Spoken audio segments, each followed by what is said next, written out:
All right, let's get into it. Imagine you're a chemical detective, and you've just been handed a vial with some unknown organic compound. Your mission? To figure out exactly what hidden elements are lurking inside. Today, we're going to walk through the exact diagnostic blueprint that chemists use to solve this kind of mystery every single day. Okay, so first things first. Pretty much every organic compound you'll ever meet has a basic skeleton, a foundation built from carbon and hydrogen. That's a given. But the really interesting stuff, the elements that give a molecule its unique personality and function, are what we call heteroatoms. Different atoms. We're talking about nitrogen, sulfur, phosphorus, and the halogens. These are the hidden variables that we need to find to crack the case. But before we go hunting for those hidden culprits, any good investigation starts by securing the scene, right? We have to confirm our baseline first. We got to be sure that the basic carbon and hydrogen structure is actually there to begin with. Now, what's really slick is how we can confirm both of these baseline elements at the exact same time. We take our unknown compound and we heat it with copper oxide. If carbon's in there, it gets converted into carbon dioxide gas. We then bubble that gas through lime water, and if it turns that milky white color, that's our positive ID for carbon. At the very same moment, any hydrogen in the compound turns into water vapor. That vapor then hits a little patch of white, totally dry anhydrous copper sulfate and turns it this brilliant blue. Boom! Just like that, baseline confirmed. Okay, so that was the easy part. Now we get to the real mystery. See, the other elements, our heteroatoms, they are a lot less cooperative. And that kind of begs the question, right? Why can't we just use our standard chemical tests on them? What's the holdup? Well, here's the answer. Think of it like this. These elements are locked away in what's basically a covalent safe. They're sharing electrons with carbon atoms, forming these incredibly strong, stable, and unreactive bonds. So when our test reagents come along, which are really looking for charged ions to react with, they just bounce right off. The elements are totally inaccessible, chemically speaking. So, if our usual gentle approach won't work, we've got to get a little more aggressive. We need a way to violently blow that safe wide open. And this is our master key. It's called Lissani's test, or sodium fusion. What we do is take our organic compound and fuse it with pure sodium metal under some pretty extreme heat. This reaction is so violent, it completely shatters those covalent bonds. It transforms our hidden unreactive elements into highly reactive water-soluble ionic salts. Then we just boil that fused mess in some distilled water, and what we get is our central hub for the investigation, the sodium fusion extract. All right, the safe is open. We've got our suspects in the interrogation room.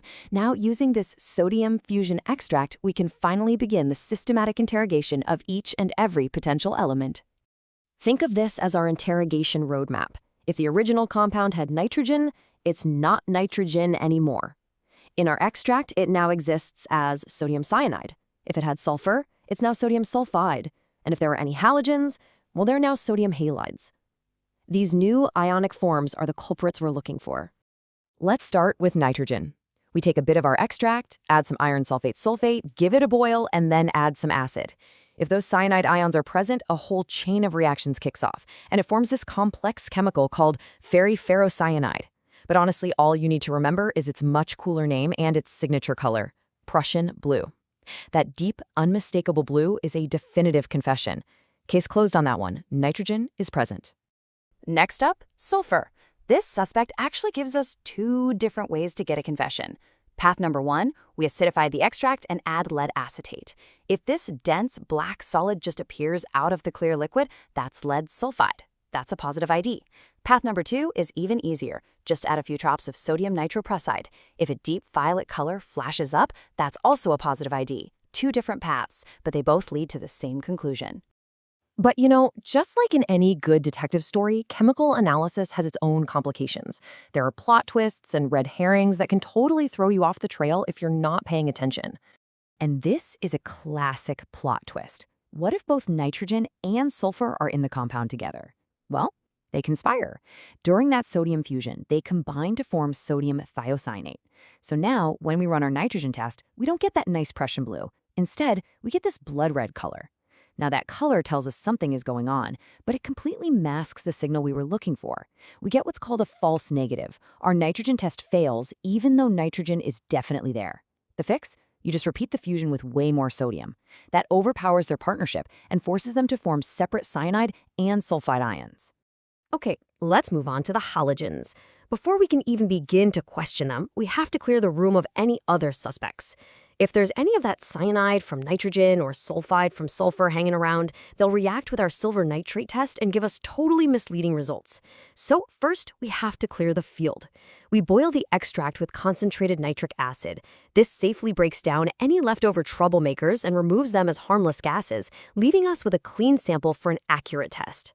So, with our now clean extract, we add silver nitrate.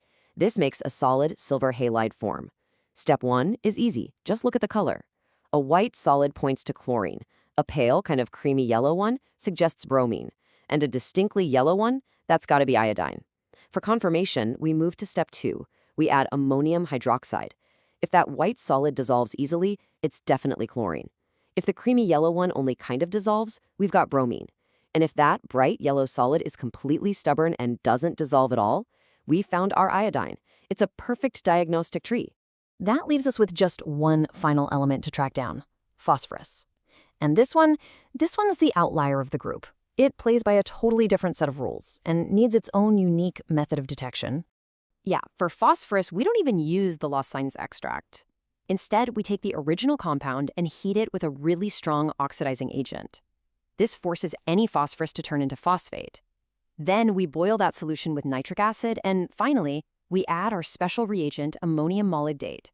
If phosphorus was there in the first place, we get an unmistakable, brilliant canary yellow solid. Another totally unique signature.